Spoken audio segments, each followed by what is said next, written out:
తాను ఎమ్మెల్సీగా పనిచేసిన కాలంలో ప్రజాభిమానం తప్ప ఒక్క రూపాయి కూడా అక్రమంగా సంపాదించలేదని ఉపాధ్యాయ తాజా మాజీ ఎమ్మెల్సీ అలుగుబెల్లి నర్సిరెడ్డి అన్నారు. ఖమ్మంలోనే యూటీఎఫ్ భవన్లో శుక్రవారం సాయంత్రం ఏర్పాటు చేసిన విలేకరుల సమావేశంలో మాజీ ఎమ్మెల్సీ అభ్యర్థి అలుగుబెల్లి నర్సిరెడ్డి మాట్లాడారు. ఈ సందర్భంగా ఆయన మాట్లాడుతూ వరంగల్, ఖమ్మం, నల్గొండ ఉపాధ్యాయ నియోజకవర్గానికి ఈ నెల 27వ తేదీన జరిగే ఎన్నికలలో ఓటరుగా నమోదైన ఉపాధ్యాయుల, అధ్యాపకులు మొదటి ప్రాధాన్యత ఓటు వేసి గెలిపించాలని విజ్ఞప్తి చేశారు. తెలంగాణ రాష్ట్రంలో మొదటి పీఆర్సీ ఆలస్యం అవుతున్న సందర్భాల్లో తాను ఇందిరా పార్క్ వద్ద నిరాహార దీక్ష చేశానని ఆయన అన్నారు. ఉపాధ్యాయ సంఘ నాయకులతో పాటు వివిధ వర్గాల వారిని ఐక్యం చేసి ఉపాధ్యాయుల సమస్యల పరిష్కారం చేశానని అన్నారు. సీఎంఆర్ఎఫ్ మెడికల్ నో అబ్జెక్షన్ సర్టిఫికెట్లు ఇప్పించడంలో విశేషంగా కృషి చేశానని ఆయన అన్నారు.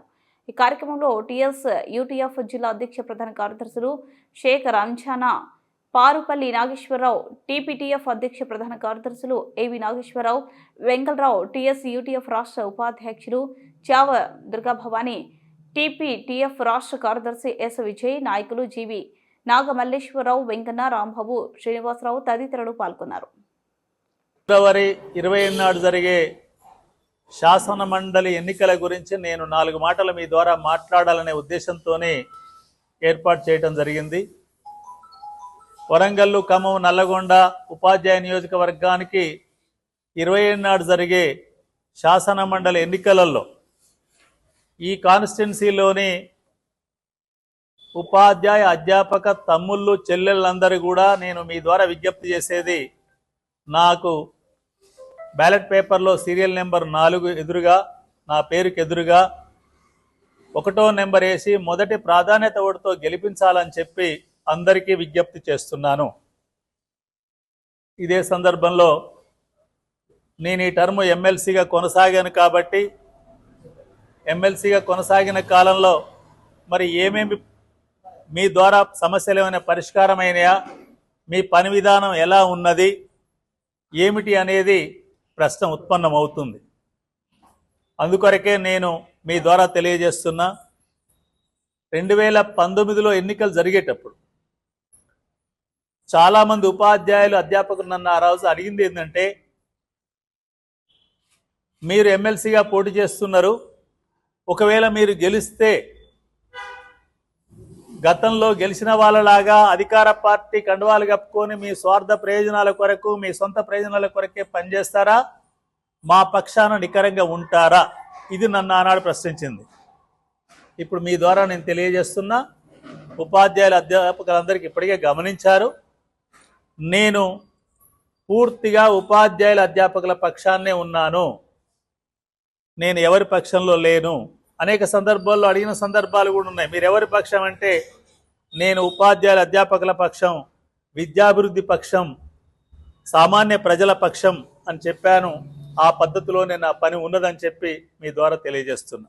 అంటే నాకు పెట్టిన ఏదైతే పని ఉన్నదో మొదటి పని, అందులో నేను పూర్తిగా విజయవంతమయ్యానని చెప్తున్నా. అది పూర్తిగా నా చేతిలో ఉంది. కాబట్టి ఇక సమస్యల విషయానికి వస్తే, నేను ఎన్నికైన తర్వాత పీఆర్సీ సమస్య వచ్చింది. పీఆర్సీ రిపోర్టు ప్రభుత్వం ఒత్తిడి చేసి కమిషనర్ను 7.5% పీఆర్సీకి ఫిట్మెంట్కు రిపోర్ట్లో తెలియజేశారు, లేదా రిపోర్ట్లో పొందుపరిచారు.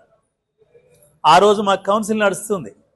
నేను ఆ రోజే చెప్పాను, మీరు ప్రభుత్వం వైపు నుంచి కమిషనర్ను ఒత్తిడి చేసి ఫిట్మెంట్ను 7.5% తగ్గించరేమో, కానీ ఖచ్చితంగా మీరు 30% ఇవ్వవలసిందే, అంటే మీరు ఇచ్చిన దానికి 4 రెట్లు ఇవ్వవలసిందే అని ఆ రోజే చెప్పాను.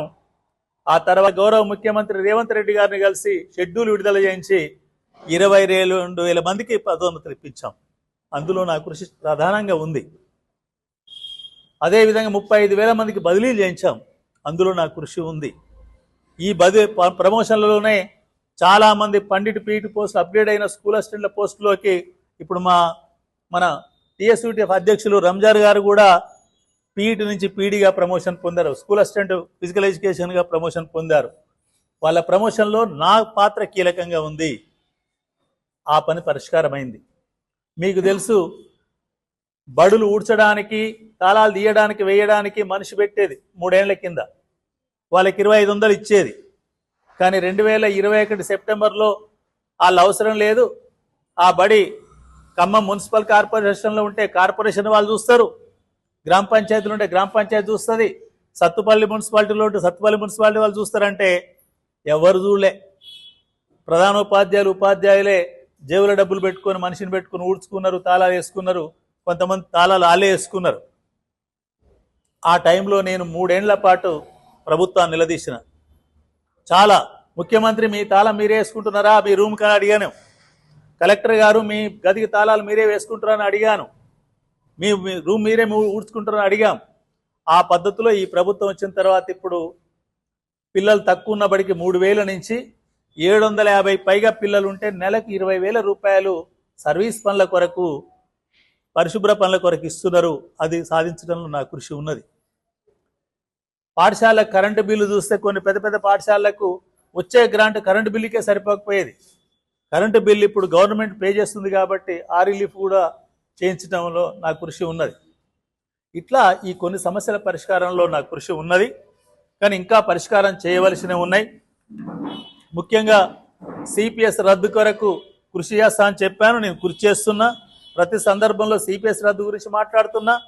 ఆ కోణంలోనే ఎవరైతే సిపిఎస్ అమలు కంటే ముందు నోటిఫికేషన్ వచ్చిన 2003 డిఎస్సి వాళ్ళు అటువంటి వాళ్లకు పరిష్కారం చేయవలసి ఉంది, చేస్తానని చెప్తున్నాం. అదేవిధంగా పెండింగ్ డిఏలు సాధించుకుంటేందుకు నా కృషి ఉంటుంది. రేపు ఏప్రిల్ తర్వాత సాధించుకునే ప్రయత్నం చేస్తాం. యూక్యూబేర్లో ఉన్న పెండింగ్ బిల్స్ అన్ని కూడా క్లియర్ చేసేందుకు ఇప్పటికే ప్రయత్నం కొనసాగుతుంది. అది కూడా త్వరగా ప్రయత్నం చేస్తాం.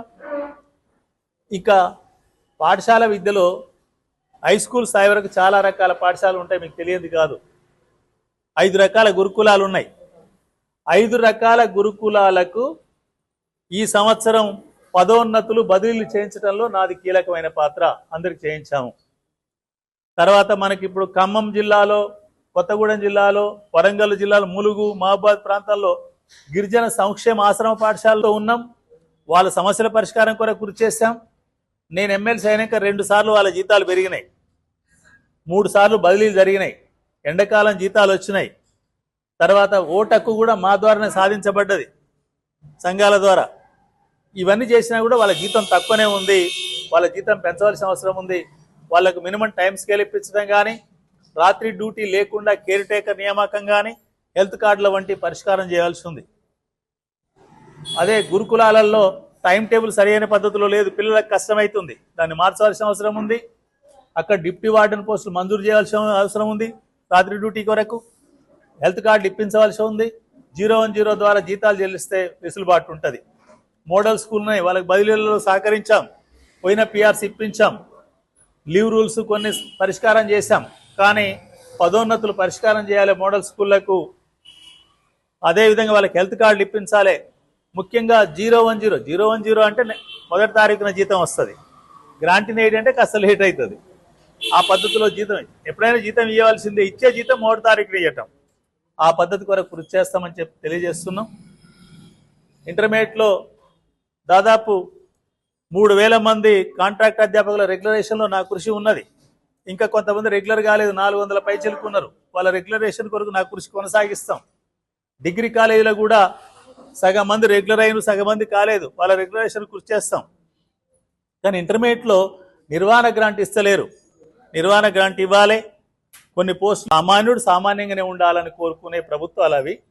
కాబట్టి నూతన విద్యా విధానం కనుక పూర్తిగా అమలు చేస్తే ఈ దేశంలో మళ్ళీ చదువు అందుబాటులో లేని కుటుంబాలు కానీ పిల్లలు తయారయ్యే అవకాశం ఉంది. అందుకనే నూతన విద్యా విధానాన్ని రద్దు చేయండి అంటున్న భారత రాజ్యాంగ లక్ష్యాల ప్రకారం విద్య అంటే ఏముండాలి? యూరప్ దేశంలో ప్రభుత్వ బళ్ళే ఉన్నాయి. అమెరికాలో, యుఎస్ఏలో కామన్ స్కూలే ఉంది. తరగతి గది ఎప్పుడైనా కూడా సమాజాన్ని ప్రతిబింబించాలి. సమాజంలో ఉన్న అన్ని వర్గాల పిల్లలు అందులో చదవాలి. అప్పుడు మాత్రమే సమాజం నిజమైన అభివృద్ధి క్రమంలో ముందుకు పోద్ది. ఇప్పుడు మన బళ్ళు ఏమైనాయి అంటే, ఎందుకంటే చర్చ అది కాదు, కానీ ఇప్పుడు మీరు అడిగిరు కాబట్టి, ఏమి లేనోనికి గవర్నమెంట్ ఉచితపడేట, అంతే కదా. కాస్త 25,000 30,000 ఫీజు కట్టుకుంటానికి లోయర్ బడ్జెట్ ప్రైవేట్ స్కూల్, మధ్యస్థంగా 50,000 లక్ష కట్టుకుంటానికి అదో బడి, 2 లక్షలు కట్టుకోనికి ఇంకో బడి. ఇంతవరకు ఇన్ని రకాల బళ్ళు ఖమ్మంలో కూడా ఉన్నాయి నాకు తెలిసి. హైదరాబాద్ పోతే 10 లక్షల ఫీజు తీసుకొని చెప్పే బడి కూడా ఉంది ఎల్కేజీకి.